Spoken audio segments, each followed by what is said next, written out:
Pour commencer, nous allons définir ce qu'est la biodiversité. La biodiversité, c'est simplement la diversité de la vie sur notre planète. Cela inclut tous les types de plantes, d'animaux, les microbes, ainsi que la façon dont ils interagissent entre eux et avec leur environnement. En résumé, c'est comme la grande variété de toutes les formes de vie qui existent. On sait que la vie est apparue sur notre planète il y a 3,85 milliards d'années, sachant que la Terre est composée de 72% d'eau. Notre planète bleue est marquée par l'histoire de la vie. La première fois que l'homme est allé dans l'espace, il a pris conscience à quel point notre Terre est composée d'eau. L'eau est à l'origine de toute vie sur Terre. Donc de la biodiversité même.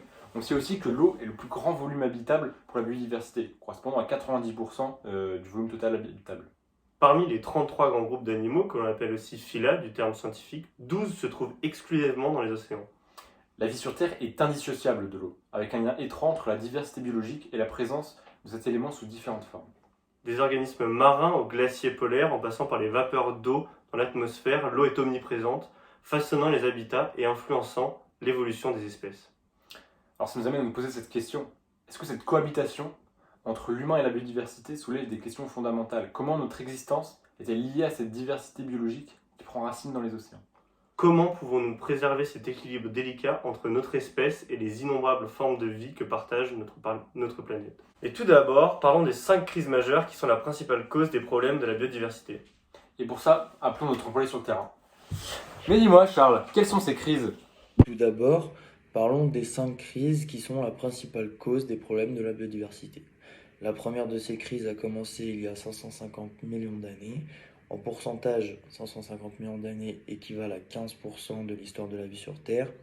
Alors, ces 5 crises représentent le développement de la biodiversité de 15% de l'histoire de la vie sur Terre, ce qui montre bien leur importance. Nous pouvons les lister. La première grande extinction de masse est l'extinction de l'Ordovicien. Elle est survenue il y a environ 444 millions d'années et a principalement affecté la vie marine, due à des changements climatiques majeurs, notamment des périodes de glaciation et une baisse de niveau de la mer. La deuxième crise est celle de l'extinction du Dévonien. Il y a environ 375 millions d'années, elle est provoquée par un manque d'oxygène dans les océans, des changements climatiques et des impacts météoritiques possibles.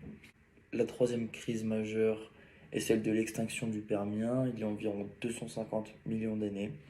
Elle est la plus grande extinction de masse de l'histoire de la vie sur Terre, causée par une activité volcanique massive en Sibérie, des changements climatiques extrêmes et une anoxie océanique. La quatrième crise est celle de l'extinction du Trias, il y a environ 201 millions d'années.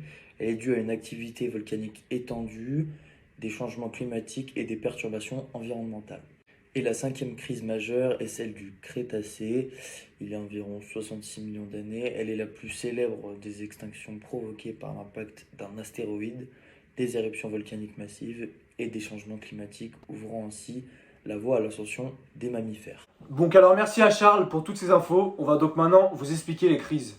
Le climat est en grande partie l'élément déclencheur de ces crises, notamment dû aux épisodes volcaniques qui engendrent des grosses productions de gaz à effet de serre. Par exemple les nœuds nucléaires, c'est-à-dire un nuage qui passe devant le soleil. Les météorites sont également peut-être la cause de ce climat changeant, l'alternance entre le chaud et le froid, mais les scientifiques n'en sont vraiment pas sûrs. Donc aujourd'hui, nous sommes en pleine crise qui se caractérise par un gros taux d'extinction des espèces sur Terre, mais également par le changement climatique qui influe depuis quelques années sur notre biodiversité. Donc l'extinction des espèces connues sur Terre est causée par la pollution humaine, la surpêche qui influe sur les espèces maritimes, tout comme l'acidification des océans. Et on peut prendre par exemple El Niño, qui est une catastrophe nucléaire qui représente bien la variation climatique que notre Terre connaît. Alors par contre, il ne faut pas être que pessimiste car tous ces problèmes ont leurs solutions et nous pouvons les trouver et les mettre à exécution. Il faut mettre en avant l'importance de la conservation de la biodiversité, soulignant son enjeu majeur depuis le sommet de la Terre en 1992. Cependant, malgré les actions mises en place, le rapport de l'IPBES en 2019 révèle une dégradation alarmante de la nature avec 1 million d'espèces menacées de disparition, comme on disait auparavant dans la vidéo. Nous pouvons utiliser l'exemple des chimpanzés en Ouganda, victimes de la déforestation, de la monoculture, de la pollution et des pièges posés par les villageois. Donc après tout ce qu'on vous a expliqué dans notre vidéo, on a chacun voulu trouver une solution. Pour ma part, j'ai pris le but de sensibiliser et d'informer Donc la plupart du temps, c'est les jeunes pour essayer qu'ils comprennent pour l'avenir. Et donc on peut essayer de rajouter des cours donc, à l'école, au collège ou au lycée sur la transition écologique, ou carrément suivre des vidéos comme la nôtre ou des autres et partager entre copains. Et donc je vais laisser mes collègues pour la suite. Pour ma part, ce serait de protéger les habitats naturels en soutenant et en participant à des initiatives de conservation qui visent à préserver les habitats naturels tels que les forêts, les zones humides, les récifs coralliens ou même les prairies.